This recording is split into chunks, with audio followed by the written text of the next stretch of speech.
Welcome back to Oranja Bara. Sepertinya sudah lama ya kita tidak masuk ke serious mode.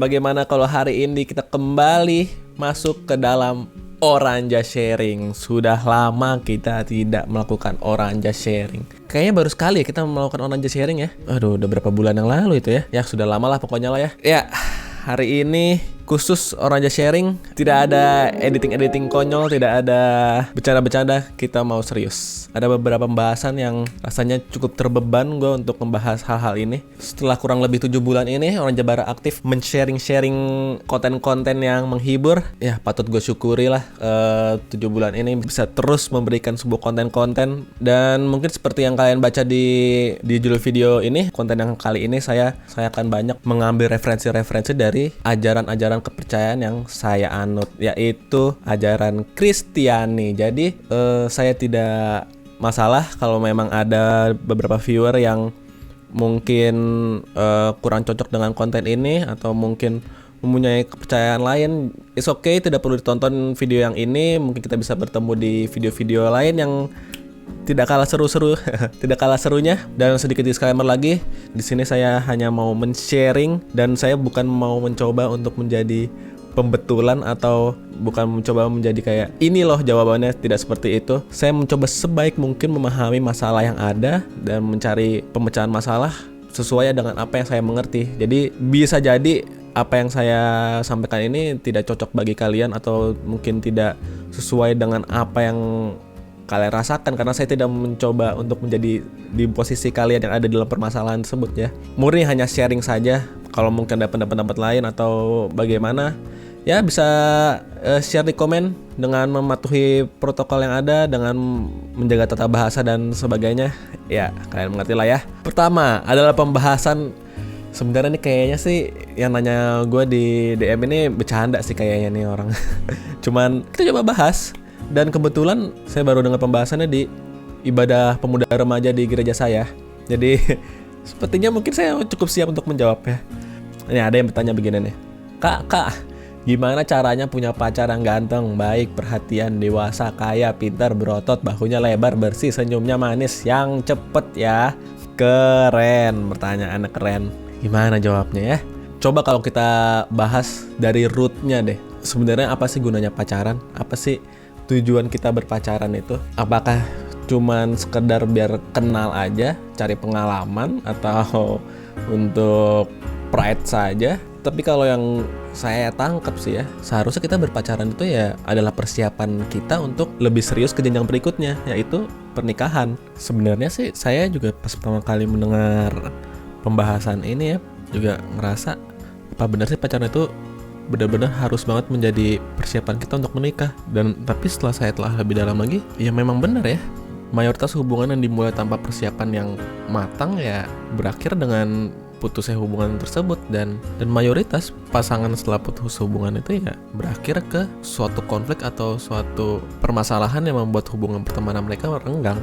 Jadi ya hubungan pertemanan yang kuat itu ya sangat penting sebagai dasar awal kita untuk memutuskan memulai suatu hubungan pacaran ya. Lalu kalau saya mau lebih kenal dia lebih lanjut gimana, kan kita sebelum mau menikah kan kita harus mengenal dia lebih lanjut. Kalau hanya sekedar untuk mau kenal, untuk mau dekat, untuk mau ya mengenal lebih dalam lah tentang seseorang, sepertinya kita tidak perlu pacaran ya. Maksudnya ya berteman saja dulu, berteman dulu dan coba menjalin hubungannya lebih dekat. Dan kalau memang sudah siap, sudah memang benar-benar matang mau ke suatu jenjang yang lebih serius, ya baru dua orang ini melakukan sebuah persiapan, ya itu pacaran gitu ya, sebelum menikah itu ya. Karena intinya kan nanti kalau kita menikah itu kan kita mencari teman seumur hidup, teman ngobrol itu seumur hidup. Jadi karena tujuan utamanya itu kan tadi saya bilang harusnya adalah persiapan kita untuk menuju ke pernikahan. Kalau menurut saya sih kriteria-kriteria yang harus menjadi concern utama kita adalah kriteria-kriteria yang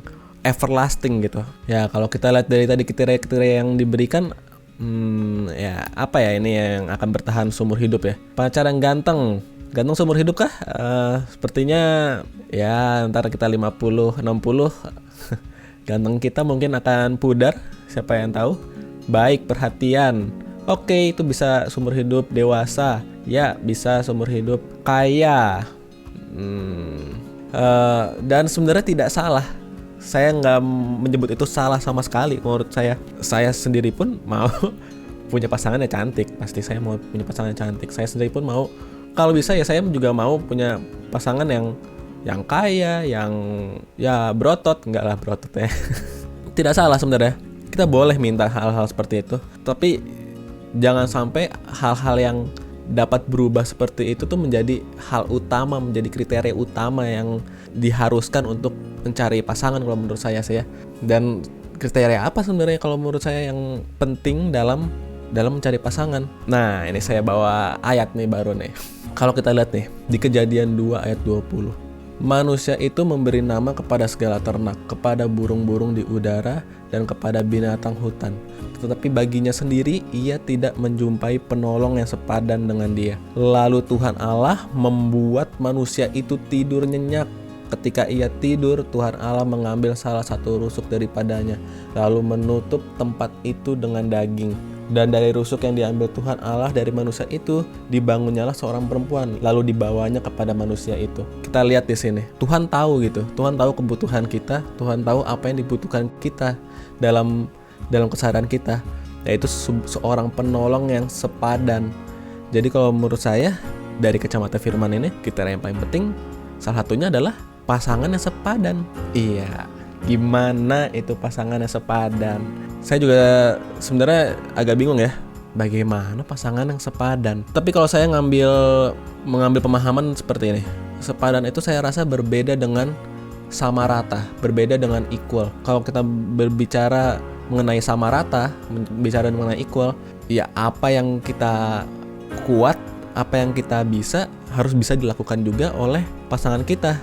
Dan apa yang kita tidak mampu, itu juga dimiliki oleh pasangan kita kalau itu sama rata gitu ya. Kalau sepadan, kalau saya melihatnya tuh lebih kayak pasangan yang bisa yang bisa membantu kita untuk mengatasi kekurangan kita, dan kita pun bisa membantu dia dalam mengatasi kekurangannya dia melalui kelebihan yang Tuhan berikan pada kita. Tadi kita balik lagi, kriterianya adalah gimana cara punya pacar yang ganteng, baik, perhatian, dewasa, kaya, pintar, berotot, bahu lebar, bersih, senyumnya manis, yang cepat ya. Kalau menurut saya, sudahkah kita sepadan dengan kriteria-kriteria yang kita cari itu? Karena saya percaya Tuhan akan memberikan pasangan yang sepadan kepada anak-anaknya. Kalau memang kita belum sepadan dengan kriteria yang kita cari, jadikan dulu dirimu sepadan dengan apa yang kamu cari.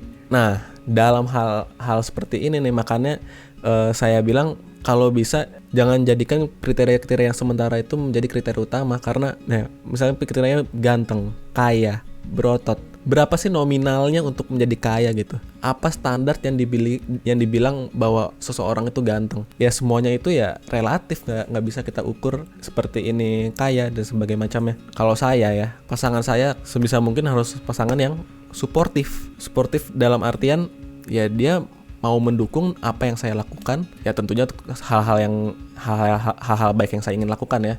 Jangan mendukung saya mau melakukan hal-hal yang jahat. Dan satu hal lagi yang paling penting menurut saya ya, pasangan saya harus pasangan yang seiman. Nah, ini mungkin bagi beberapa pemahaman orang ya mungkin ini akan jadi perdebatan ya. Ya, ini simpelnya aja deh. Pasangan yang udah seiman aja itu pasti pergumulannya akan banyak banget. Pasti badai hidupnya akan banyak banget. Bagaimana pasangan itu bisa bersama-sama saling bergandengan tangan menopang dalam satu kepercayaan, di dalam satu Tuhan. Jika kepercayaannya saja sudah berbeda gitu ya. Ya, tapi sekali lagi ini adalah pemahaman saya dan saya tidak menjadikan ini suatu hal yang mutlak untuk diterapkan dalam hidup kalian. Mungkin ini berbeda dengan apa yang kalian cari, tapi ya itu salah satu jawaban saya. Kita jadikan dulu diri kita sepadan, fokus membangun diri kita saja dulu. Fokus aja dulu membangun diri kita. Fokus membangun hubungan kita dengan Tuhan, fokus membangun ya karir, kepribadian atau sebagainya macamnya. Saya percaya kalau kita sudah fokus membangun diri kita, di saat diri kita sudah siap untuk menerima pasangan yang sepadan, Tuhan tidak akan tahan-tahan kok. Pasti Tuhan akan berikan seorang pasangan yang sepadan untuk kita. Topik nomor 2. Ini topik yang agak sedikit, kalau menurut saya sih agak berbahaya, tapi sebenarnya saya kurang berani sebenarnya untuk membahas topik-topik seperti ini. Dan sekali lagi, saya tidak mengalami apa yang orang ini alami, jadi saya hanya bisa memahami sebaik mungkin dan mencoba membahas dari perspektif saya saja ya. Ini bukan menjadi ujangan kamu harus begini atau begitu, enggak. Saya mau cerita doang tentang pengalaman saya yang mungkin berkaitan dengan apa yang saya mau bahas ini. Saya tidak akan sebut nama. Ada satu orang yang curhat bahwa dia itu memiliki sebuah permasalahan dengan keluarganya lah intinya ya. Dan permasalahan tersebut membuat dia itu memiliki keinginan untuk melakukan percobaan bunuh diri begitu ya. Itu pas pertama kali saya dengar cerita ini saya udah lumayan, waduh, bagaimana ini untuk menjawab. Ya, orang ini curhatnya bilang dia merasa sepertinya dia ini kurang dianggap di keluarganya, dan dia juga sering mendapatkan bullying dari teman-temannya juga. Saya mau membahas tentang keluarga saja dulu nih. Ya, saya coba membahas dengan sebuah kesaksian gitu ya. Seingat saya, sepertinya saya belum, khususnya di pertemanan perkuliahan, kayaknya nggak pernah gue cerita hal seperti ini. Tapi khusus untuk membahas permasalahan ini, ya saya coba menceritakan. Jadi tahun 2009 itu papa saya itu dipanggil Tuhan. Jadi saya inget banget itu kelas 6, dekat-dekat saya mau ujian nasional, dan papa saya ini cukup keras ya, cukup galak lah pokoknya. Saya punya image selalu di otak saya tuh papa saya itu galak orangnya. Sampai-sampai rasanya tuh setiap dia pulang ke rumah tuh langsung saya takut gitu. Kadang misalkan lagi main gitu ya, lagi santai nonton TV, kalau udah denger suara mobilnya itu langsung cepet-cepet matiin remote, matiin apa segala macam, langsung ke kamar, langsung diem dan siap-siap dipanggil, karena biasanya pasti selalu dipanggil. Ya terus-terusan begitu kan, sampai akhirnya tahun 2009 kira-kira saya umurnya kelas 6 SD. Berapa sih umurnya kita bisa 12 tahunan kayaknya ya. Ya, papa saya dipanggil Tuhan. Sebelum papa saya dipanggil Tuhan, saya nggak benar-benar berpikir keras seperti ini ya, tapi cuman kayak timbul dalam otak saya, kalau nggak ada papa di rumah kayaknya enak gitu ya. Kayaknya nggak ada yang galak-galak deh. Kayaknya gue bisa jadi lebih bebas deh kayaknya. Bebas itu dalam artinya bebas dari rasa takut, deg-degan gitu ya. Sering suka ada kepikiran kayak gitu. Dan tiba-tiba ya tahun 2009 kejadian papa dipanggil Tuhan gitu ya. Pertama kali pas dengar papa dipanggil Tuhan itu, yang di pikiran gue bingung. Gue sedih apa enggak sebenarnya. Sampai berapa jam sebelum jasad itu dibawa ke rumah itu gue tetap masih bingung gitu ya. Tapi ternyata gue lihat gitu ya, papa itu terbaring gitu ya di peti ya. Itu tuh gue ngerasa kayak semua yang timbul di otak gue itu, kenangan-kenangan yang muncul di otak gue itu, nggak tahu kenapa cuman bisa kenangan-kenangan yang baik-baiknya doang tentang dia. Nggak bisa gue pikirin dia tuh orangnya galak, dia orangnya keras, pemarah atau gimana. Cuman baik-baiknya dia doang. Dia itu orangnya apa ya, benar-benar sosok yang pemimpin banget di keluarga. Dia sosok yang melindungin keluarganya banget.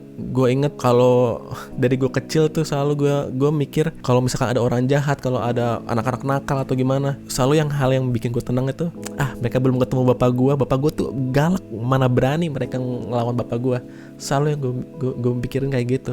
Cuma bisa nangis gue pas gue ngebayangin hal seperti itu. Uniknya lagi ternyata hal-hal kayak gini tuh nggak gue doang ternyata yang ngalamin. Ternyata banyak juga orang-orang lain tuh yang rata-rata, bahkan kebanyakan orang saat mereka ditinggal keluarganya, hal itu yang terjadi di otaknya tuh selalu kenang-kenangan muncul seperti role film tuh, kenang-kenangan baik tentang dia, tentang orang yang meninggalkan kita. Sebenarnya dalam kesaksian ini yang pengen gue sampein cuman orang tua kita itu juga manusia. Orang tua kita itu punya kelemahan. Mungkin aja perlakuan dia yang mungkin menyakiti hati kita itu ya suatu bentuk kelemahan dia dalam mungkin dalam permasalahan tadi itu, orang tua orang tersebut seperti tidak menganggap dia gitu. Mungkin itu suatu kelemahan dia dalam menerima suatu tantangan dalam menjalani hidupnya. Dan kita harus mengerti itu, orang tua itu juga manusia, dia punya kelemahan. Dia dalam kasus gue, mungkin bapak gue itu dulu itu kurang bisa menjaga emosinya.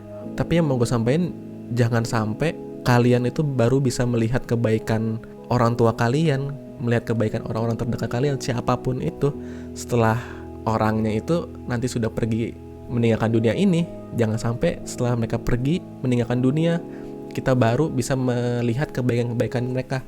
Dan saat mereka hidup kita hanya melihat hal-hal buruk yang mereka lakukan. Jangan sampai seperti itu.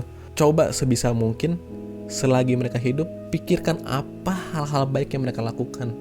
Dan mungkin Tuhan menempatkan kalian di keluarga kalian tersebut, itu ada maksudnya. Mungkin kalian yang justru harus menjadi pembeda di keluarga kalian. Mungkin kalian yang diutus Tuhan untuk merubah keluarga kalian untuk menjadi lebih baik.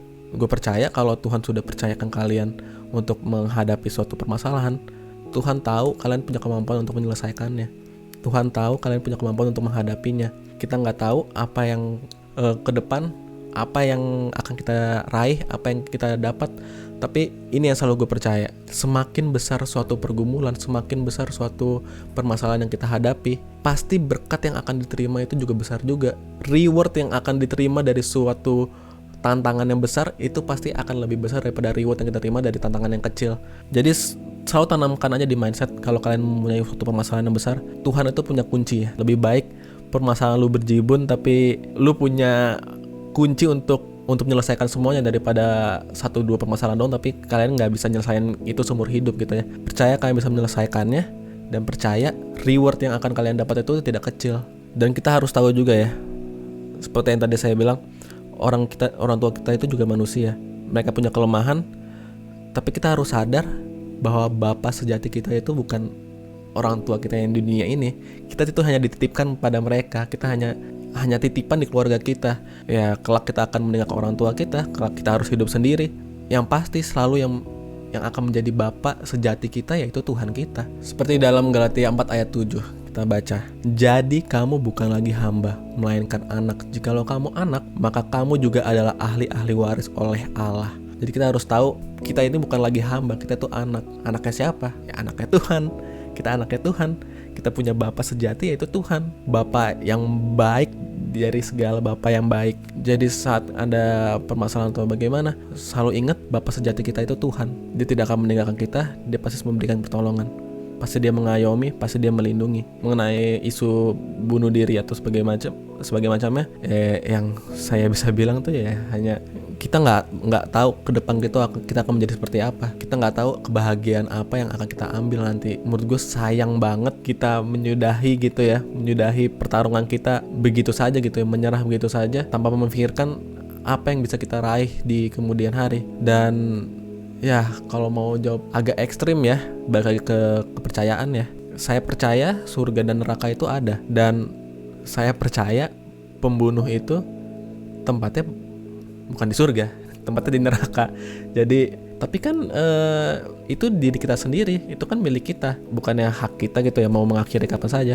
Tapi mungkin kita bisa bahas lagi dalam 1 Korintus 6 ayat 19. Atau tidak tahukah kamu bahwa tubuhmu adalah bait Roh Kudus yang diam di dalam kamu, Roh Kudus yang kamu peroleh dari Allah, dan bahwa kamu bukan milik kamu sendiri, sebab kamu telah dibeli dan harganya telah lunas dibayar. Karena itu muliakan Allah dengan tubuhmu. Kita di dunia ini punya tujuan, kawan-kawan. Salah satu tujuannya adalah memuliakan Tuhan dengan tubuh kita. Kita bukan milik kita lagi, kita sudah dibeli dengan darah yang mahal. Pengorbanan di kayu salib menebus kita dari dosa-dosa kita. Jadi kalau ditanya berhak atau tidak kita mengambil nyawa kita sendiri, saya bisa jawab ya kita tidak berhak, karena tubuh kita ini bukan milik kita. Jadi ya yang bisa saya bilang ya, jalani hidup kalian dan percaya Tuhan pasti memberikan kekuatan, Tuhan pasti memberikan jalan keluar. Kita pasti bisa menghadapi setiap tantangan-tantangan. Dan selalu ingat rewardnya pasti ada. Tetap percaya dan tetap jalani hidup kalian. Oke, ya sepertinya sekian untuk hari ini ya. Saya harap ya apa yang saya bahas ini bisa menjadi berkat bagi orang yang mendengarkan ya. Dan sekali lagi saya open for discussion. Kalau memang ada yang mau DM di Instagram, boleh DM di Instagram saya di Orang Jabara. Sebisa mungkin saya akan membalas setiap DM yang ada. Dan mungkin apa yang saya sampaikan ini tidak bisa menjawab semua permasalahan kita, tidak bisa menjawab secara terperinci apa yang menjadi permasalahan kalian. Sekali lagi juga saya manusia, saya juga masih banyak kesalahan, masih banyak kekurangan. Saya juga belum mengerti banget tentang berbagai macam hal. Tentang firman pun saya juga masih cetek lah pengetahuannya. Jadi kalau misalkan ada jawaban-jawaban yang tidak sesuai atau mungkin kalian memerlukan jawaban-jawaban lebih, saran saya sih ya tanya langsung aja kepada Tuhan. Karena ya ketemu Tuhan itu gampang, tinggal berdoa, tinggal tanya langsung sama Dia, bangun hubungan pribadi dengan Dia. Gue percaya Tuhan itu lebih tahu apa yang menjadi permasalahan kita, apa yang menjadi jawaban bagi permasalahan kita, dan pasti kita bisa melaluinya bersama Tuhan Yesus Kristus. Amin. Sekian untuk hari ini. Jangan lupa like, subscribe, dan komen, dan juga share video ini kalau mungkin ya menjadi berkat bagi kalian. Saya Orang Jabar pamit undur diri. Tuhan berkati everyone, dan bye. Hello everyone. Welcome back to Orang Jabar. Welcome back to Orang Jabar.